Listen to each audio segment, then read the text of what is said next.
नमस्ते प्रणाम, मैं हूँ आपकी वंदना। मैं हूँ आपकी अर्चना। स्वागत करती हूँ भोजपुरी भुजिया के चैनल पे, भोजपुरी भजिए के चैनल आप सब देख रहे हैं।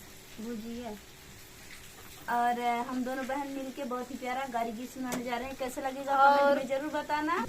भोजपुरी भुजिया तो इस चैनल पे हमारा गाना जा रहे हैं। आप लोग गाड़ी गीत जा रहा है, कैसे लगेगा कमेंट बताइएगा। और आप लोग से रिक्वेस्ट है, इस चैनल को ज्यादा से ज्यादा सपोर्ट करिएगा, अपना प्यार और दुलार दीजिएगा। आरी नियारी मैराई जागो ये हो, यारी मैयारी जराई जबो ये, अरबी चावा में भोए चौराई। हाँ सीताराम से भजो यारे बिचावा में बोए चौराई। हाँ सीताराम से भजो। राई तोड़न गली समाधि के बहिनी हो, राई तोड़न गली समाधि के बहिनी। अरे लैया ओने चोरावा उठाई। हाँ सीताराम से भजो यारे लैया ओने चोरावा उठाई। हाँ सीताराम से भजो।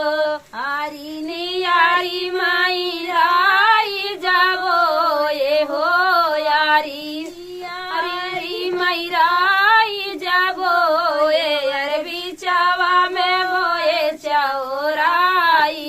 हाँ सीताराम से भजो यारे बिचावा में बोए चौराई। हाँ सीताराम से भजो। राई तोड़न गैली ससुरों के बहिनी हो, राई तोड़न गैली जेठवा के बहिनी। अरे उन लाई गा चोरावा उठाई। हाँ सीताराम से भजो यारे लग गया वो नहीं चोरावा उठाई। हाँ सीताराम से भजो। रैया तोड़न गैली दूल्हे के बहिनी हो, रैया तोड़न गैली दूल्हे के बहिनी। अरे लई गया वो